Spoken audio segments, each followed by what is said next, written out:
All right. I said I wanted to pick up where I left off in the friends, and really this is looking at the friends of Jesus first is a good segue into the family of Jesus. But one thing that I do want to point out, and this is really as we start looking into the family, Proverbs 27 and verse 17, as iron sharpens iron, so man sharpens the countenance of a friend. And you think that a friend can and ought to be a good comforter, a good encourager, especially spiritually. And because we're all going to struggle spiritually in our lives. And who is going to be a better comforter, a better encourager than a Christian friend? Or who ought to be? And this is the thing that, not only you say, okay, well, in the church, these are the people that I'm going to spend eternity in heaven with. These are the people that I ought to be helping to get to heaven. And hopefully, and you're doing the same for me. We try to evangelize and bring lost souls to Christ, but it doesn't end there. As a matter of fact, that's where the journey begins. When we put on Christ in baptism, that's where we start. And the thing is, I'm getting off a little bit. I only have 30 minutes, but you think of the Israelites coming out of Egyptian bondage. 1 Corinthians chapter 10, Paul, he uses that as an example of ultimately salvation, right? It said they were all baptized. They were all baptized into the cloud and in the water. It's speaking of the Jews as they crossed the Red Sea. And really, when you think about it, you have the Exodus is a microcosm for our journey as people. You have us in bondage to sin, and it's only through the blood of a lamb that we have the opportunity to be set free. But just because there was the blood that was shed doesn't mean that we are saved automatically. Jude chapter 2, we're told that the grace of God that brings salvation has appeared to all men. But just because God's grace appeared to all men doesn't mean that everybody's going to be saved, right? Oh, Christ's blood was shed, the blood of this lamb, but now they're standing in front of the Red Sea. The enemy's behind and still wants them. When were they saved? When they were on the Egyptian side of the Red Sea? Just because the blood of the lamb had been shed didn't mean they were saved. They had to cross through water. Many people will, in the denominational world, will accuse the church of water salvation. You know, there's no passage in the Bible that says we are saved in water. All passages of Scripture that I have found that talks about salvation and baptism says we are saved through water. Right? You have to pass through water to get to the other side. You're not safe on this side. You have the opportunity. The Israelites could have said, you know what? And they did afterwards. We should rather go back and die in Egypt, right? Well, they didn't make that decision right then. They passed through. That force that kept them in bondage, the army of Pharaoh, was destroyed in the Red Sea. Romans chapter 6 is that old man of sin that we leave buried, right? And then we arise to walk in newness of life. But guess what? Where were the Israelites when they came out of the Red Sea? They were in the wilderness. You know what characterizes the wilderness? Deprivation. They had to rely on God for absolutely everything, for water, for food, for everything. That's us right now. We're not in the promised land yet. We sing, on Jordan's stormy banks I stand and cast a wishful eye, to Canaan's fair and happy land where my possession lies. Right? We are, as Christians, we ought to be looking over that next body of water that we're ready to cross when we pass from this life to the next. But we're in the wilderness. That is, we must rely on God for absolutely everything. Like I said before, God works through his people. And we ought to be a reliable people. All right. First, I want to look at in Jesus' family, and I'm going to try not to spend too much time on this, but I'm probably going to anyway. Look at Mary. Mary, the mother of Jesus.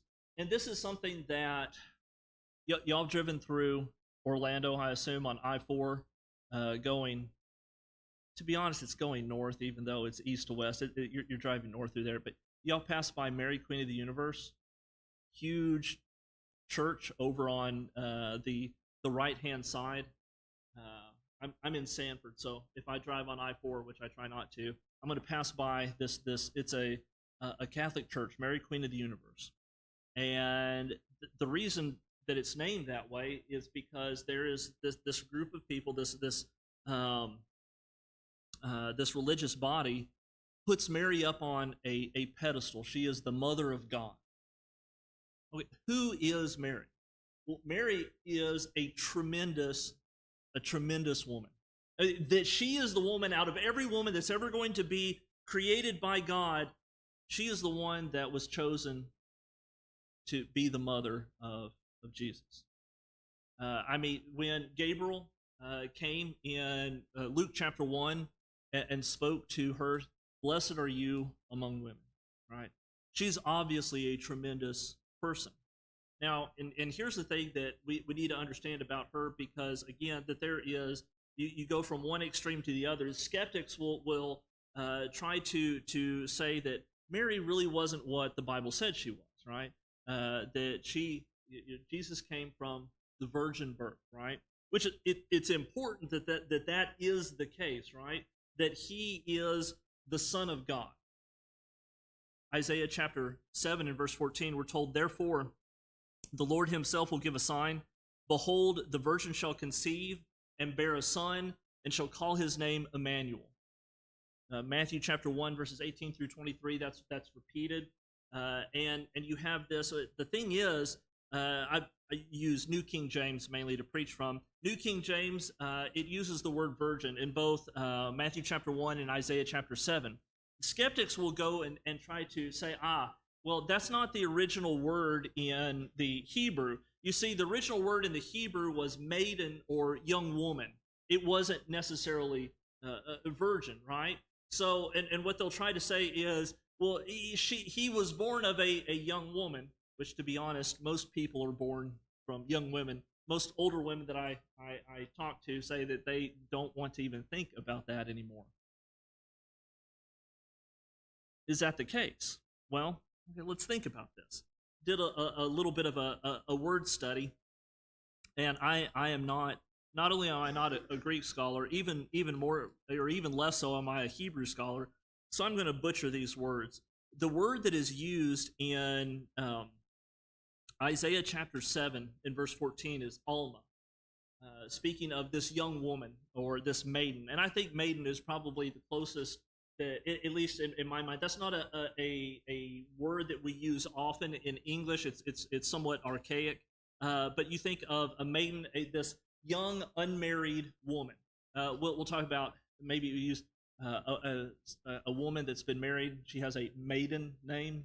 So that we use in that. So this is an unmarried young woman is Alma. Well, it doesn't necessarily, or doesn't automatically, I think would mean virgin. But stop and think about it. Okay, so a faithful Jewish girl that's not married, what is she going to be? She's going to be a virgin, and that's the whole point. You go back and in Genesis chapter 24, if you'll remember, Sarah has died, and Isaac is a bum, and he's not getting married, and so Abraham sends a servant back to where he came from, Ur the Chaldees, basically modern day southern Iraq, and to go to their family, and to find a wife for Isaac. And if you remember the servant, and this is kind of an interesting thing. So the servant shows up, and he's like, how in the world do I find this young woman? So he prays to God. He says, God, when the young women come out to draw water, that let there be the one that I ask to water my camels, the one that accepts that. Let this be the one. Let this be the sign that she is the right one. And it says, as soon as he's done talking, here comes Rebecca. And this is what he says about Rebecca in verse 16 of Genesis 24. Now the young woman was very beautiful to behold, a virgin, no man had known her. Okay, so she was a young woman. She was Alma, right? A maiden. But she was also a virgin because no man had known her. She was Bethula. There's a W in there. I don't know how it's supposed to be pronounced, but Bethula. This is the Hebrew word that's most commonly translated virgin. Now, every once in a while it'll be translated maiden. Just depends on the translation, what they're doing. But what he's saying is like, okay, here is this maiden, this young woman who is a virgin because she is an unmarried young woman who, well, at least under of course the Mosaic law hasn't been established yet, but under the Mosaic law, if you were an unmarried young woman, you are supposed to be a virgin. And so you have this here used to show that this term maiden, it inherently implies that she is in fact a virgin, that she has never known a man. Now, there are some, and going back, that will say Mary, not only was she a virgin, but she was a perpetual virgin. Now, it's going to be hard for you to find Jesus' family members if his mother was a perpetual virgin. Well, was that the case? Well, Matthew chapter 1 and verse 24, it says, Joseph, being aroused from sleep, did as the angel of the Lord commanded him, and took him, his wife, and did not know her. Right? Okay, so Rebecca, she was a virgin. Why was she a virgin? Because no man had known her. Okay, so he took her, his wife, and he did not know her until she had brought forth their firstborn son. What is the implication? That after Jesus was born, they began normal marital life, right? And the thing is, if she was a perpetual virgin, she would have violated Scripture. But what are we told in 1 Corinthians chapter 7 about our obligations to our spouse? Well, first off, as a husband, my body is not my own, but my wife. My wife is her body is not her own, but it's mine. And we are not to deprive one another except for consent for a time, that we might give ourselves to fasting and prayer. Okay, so here, you say, well, that Mary would not be following after. Of course, you say this, well, she was a Jew, and the old law hadn't been nailed to the cross yet. But go all the way back to Genesis chapter 2. In marriage, when Eve was brought to Adam, he sees woman for the first time, never seen a woman in his life. So this is bone of my bone and flesh of my flesh. She shall be called woman because she was taken out of man. Therefore, now this is interesting, because of woman, therefore a man shall leave his father and mother and be joined to his wife, and the two shall become one flesh. Right? So these two separate parts will become one whole, right? Because that's what marriage is. That when you have, and again I'm getting off a little bit, but when you have God talking about man, it's not good that man should be alone.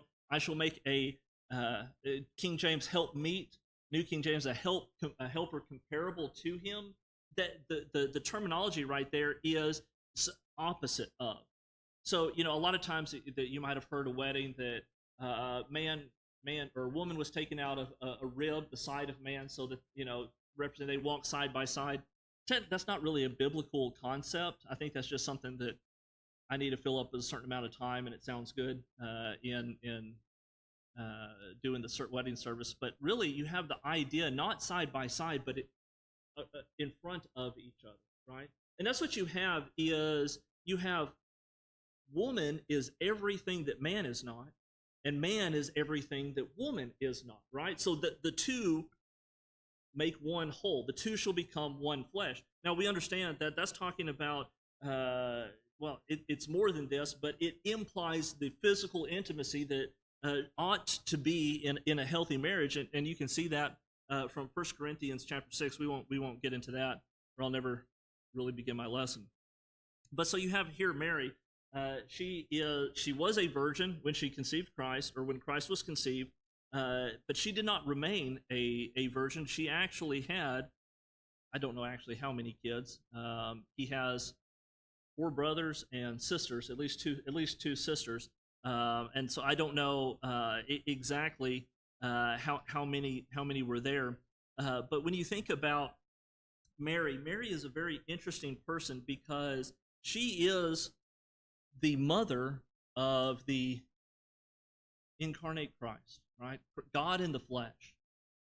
And you would think, well, there's got to be this strange relationship between the two. But she's a mother, right? And Christ is her son. As far as this physical relationship that they have, the first time that we really have a good look at the interaction between Jesus and Mary is, if you remember, when he was 12 years old, and that he wound up being left in Jerusalem. They came back, and Mary and Joseph found him in the temple. And she was it Luke chapter 2, verse 48. She says, "Son, why have you done this to us? Look, your father and I have sought you anxiously." And he said to them, "Why do you seek me? Do you not know that I ought to be about my father's business?" But they did not understand his statement of which he spoke. Then he went down with them to Nazareth and was subject to them. Now, 12-year-old Jesus understood spiritual matters. He was understanding these things. In spite of that, and he said, "Oh, my Father, my heavenly Father, right? I need to be about his business." But he still went and was subject to his physical parents. Now, this is another little bit of an aside. A lot of times, and I started getting it. This has become a little bit of a hobby for me. Last January at the lectureship, I spoke on age of accountability, and I started in studying for that. I started thinking a lot more deeply about how we look at that particular subject. Of course, we understand there's not a particular age, and I was talking to Stephen, and he said that he likes to refer to it as a state of accountability, and I think that's probably a good way to think of it, because there's not a particular right age. But a lot of times we'll go back, and people like to point out Jesus. Jesus at 12 years old, therefore, understood these things. Therefore, 12 years old is a good age to be baptized. Okay, if we really want to use Jesus as an example when to be baptized, when should we be baptized? How old was Jesus when he was baptized? So we're going to wait, like kids, no, you need to be in your 30s before you're baptized? Well, no. See, you have here Jesus. He understood, began to understand. Now, I don't know for sure how it was with, God in the flesh. But for us, kids will begin to understand. But not only kids, all people, that until we come to the knowledge of the truth, there is a process that a lot of times is, oh, you understand that baptism is essential for salvation. Let's get you wet. And sometimes that's all that happens is we get people wet because they okay, I understand this, but we wind up converting them to baptism instead of converting them to Christ. You convert somebody to Christ, they'll be baptized, right? And that's it. We must be converted. We go to Acts chapter 2, right? Acts 2, 38. What do we need to do? Men and brethren, what shall we do? You need to be baptized, right? Well, what about Acts chapter 3 and verse 19? There's a parallel passage of Scripture when Peter goes into the temple. Well, what does Peter say there? He doesn't say be baptized. He says you need to be converted. To be honest, it's going to be the same thing, right? Because that's what baptism is. I am killing who I used to be, that old man of sin, and I'm being buried. And God is raising me to walk in newness of life. Now I'm going to try to get back on my lesson instead of on my soapbox. Okay, so you have here this first interaction with Jesus. The next time you see this is when Jesus turns water to wine. And if you remember that, John chapter 2, you have the first miracle here, and I really want to get into that, but I'm not going to. But here you have this another case where so they go to this wedding feast, and they run out of wine, and it's Mary is the instigator, right? That she doesn't even ask Jesus. He points it out to him, and he says, "Well, it's not. My time has not yet come." Now, honestly, that's a really good story, or I would say a really good story, a really good account to look into and study in depth. We won't get into that, but here you have Jesus still doing what his mother requested of him. She was still his mother. And then you have his obligations to her, and as a child he submitted to her, but now as an adult, and we don't know what happened to Joseph, but presumably he died earlier on. But by the time you have Jesus on the cross, Joseph is not around anywhere. But here you have Jesus hanging on the cross, and what are his thoughts towards his mother? She's standing right there, and so is the disciple whom Jesus loved, John. And he said, okay, John, I want you to take care of my mother. And it's interesting. He had several brothers, but he says, no, John, I want you to do this. He was still thinking about his obligations to his mother and his love for this woman that had raised him. And I can't even imagine, that we think about losing a child and how difficult that must be. She watched her son die. Right? She watched her son be killed, and his thought was for her in all of this. And that should tell us something. If this is God in the flesh and how he behaves towards his parents, as a child he submitted, as an adult he cared for.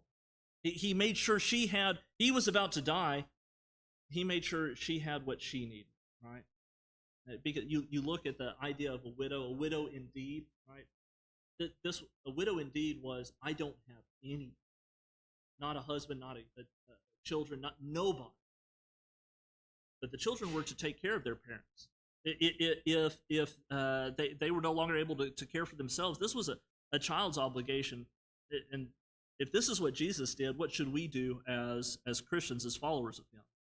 Okay, because the fact that Mary was not a perpetual virgin, had children, Mark chapter 6 and verse 3, Jesus went back and preached to Nazareth, and people were indignant because, hey, we saw you grow up, and we know who your family is. So, is this not the carpenter, the son of Mary, the brother of James, Joseph, Judas, and Simon? And his sisters are here with us. So here you have, Jesus has at least 6 siblings, the 4 brothers, and then it says sisters, so there's going to be at least 2 of them. Pretty decent-sized family. This is probably like a family from 100 years ago or so. There's quite a few of them. And this is who Jesus grew up with, but there was a problem. And you see this a little bit with, of course, you see it before Jesus on the cross and him wanting John to take care of his mother as opposed to the siblings. But his siblings, his brothers, did not believe in him. You know what? To be honest, I think I can sympathize. Can you imagine your brother or sister? I'm the chosen one. Sure you are. Sure you are, right? And that's, I mean, it's not unreasonable to see how there was doubt in spite of the miracles, right? Because I was there when you grew up, right? I look at my older brother and I'm like, you're definitely not the chosen one, bud. Right? And so you have these siblings that they're going to struggle with that because the same reason why the people in Nazareth struggled with it, even to a larger extent. But the thing was, and this is a great lesson for us, and I've heard this used in several. Actually, I was just listening to a sermon yesterday, like PTP stuff, and it was Hiram Kemp did a lesson at PTP about converting family members, and of course, this is one of those that he referenced. And the thought is like, look, these are the people that you're going to be around more than any others, probably. And you have this great deal of influence. And several things. One is because you have such great influence on them, don't stop.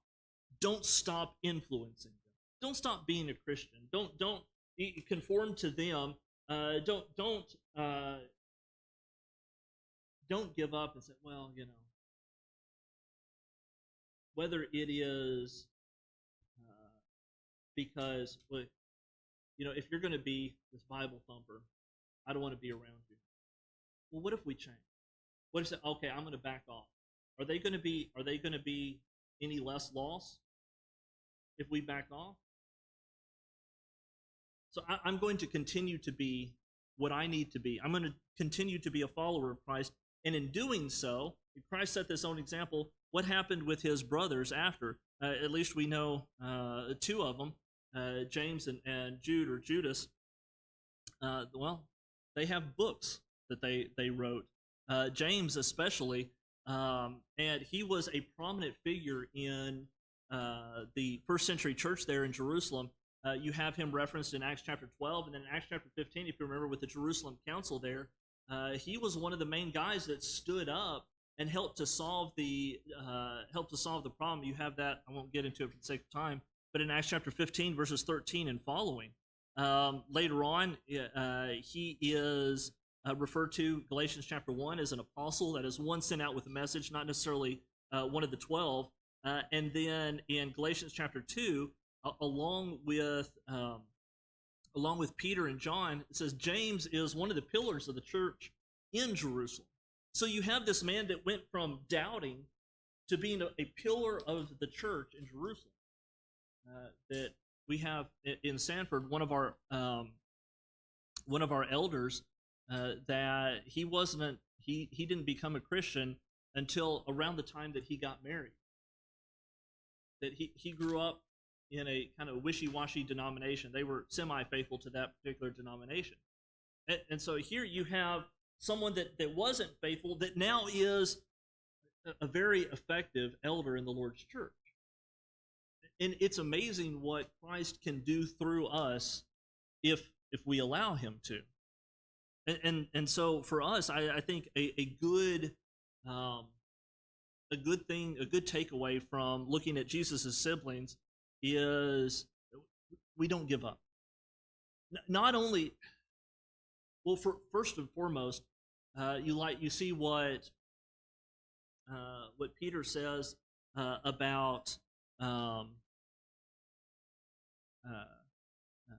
husbands and wives, right? And you think the exhortation of husbands and wives, those that aren't faithful. So I don't know if my spouse isn't faithful. I don't know if there's anything. I can't make them obey the gospel. But I'm not going to stop being a Christian because they are not. First off, if I stop, they're definitely not, right?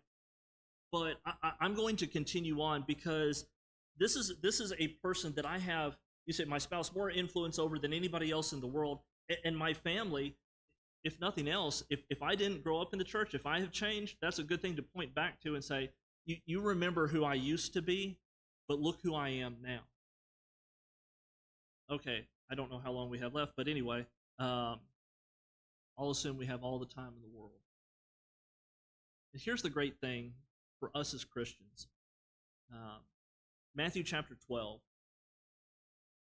And I can understand, again, being somewhat short-sighted as Jesus's siblings were. I mean, even the apostles were short-sighted until after Acts chapter 2. But Matthew chapter 12, this is a very encouraging thing for us. At least it ought to be. Verse 46. He was speaking, and verse 46, it says, while he was still talking, the multitudes, behold, his mother and brothers stood outside, seeking to speak to him. Then one said to him, look, your mother and your brothers are standing outside, seeking to speak with you. But he answered and said to the one who told him, who is your mother and who are your brothers? And he stretched out his hand towards his disciples and said, here are my mother and my brothers. For whoever does the will of my Father in heaven is my brother and my sister and my mother. We just talked about this, about being friends. Friends, that phileo, that because of who you are, because of what you're doing, right? If I want to be a friend of Jesus, I'll be a friend of Jesus through my faithfulness, through what I do. If you love me, keep my commands, right? But it's not only here we have this friendship type relation. You are going to be a brother. You're going to be a sister of the Lord. Was that a bell earlier? Okay. I can pretend like I didn't hear it. But I'll leave you with it. Romans chapter 8, and this is such a great thing. Romans chapter 8, you look at verses 14 and following. that, if we follow after the Spirit, we're sons of God, we can cry out, Abba, Father, and then we are co-inheritors along with Christ. That is unreal, that we're not only friends, but we are family that's going to inherit along with Him. And that's an opportunity that we have only through Christ.